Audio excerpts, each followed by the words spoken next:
Gue nggak nyangka, skill yang selama ini gue pelajarin cuman buat lulus ujian, ternyata kepake buat nenangin orang yang udah mau nyerah hidup. Gue sharing bentar pengalaman gue.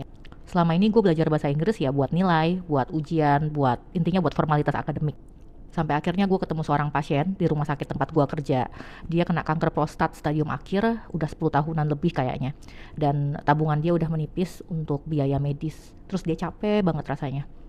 Nah, masalahnya satu, pasien ini tuh WNA, nggak bisa bahasa Indonesia sama sekali, cuma bisa bahasa Inggris. Dia berusaha ngomong ke banyak tenaga medis di rumah sakit gua, tapi kebetulan belum ada yang bener-bener ngerti banget sama bahasa Inggris yang dia ceritain, karena memang ceritanya panjang juga.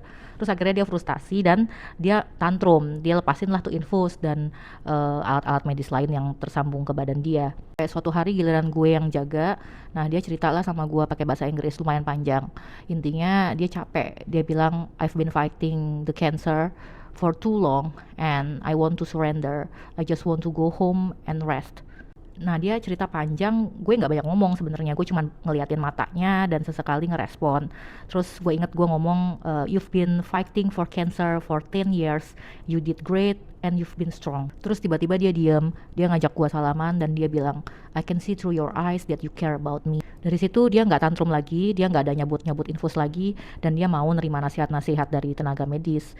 Terus ya dia tetap pulang untuk perawatan paliatif. Cuman dia tenang. Di situ gue sadar kalau orang kadang nggak butuh obat dulu, tapi butuh dimengerti dulu. Dan semua latihan speaking dan listening gue yang dulu gue pikir cuman buat nilai sekolah, ternyata bisa jadi jembatan harapan untuk seseorang. Belajar apapun nggak pernah sia-sia. Lo nggak akan pernah tahu kapan skill itu bisa jadi penyelamat hati seseorang.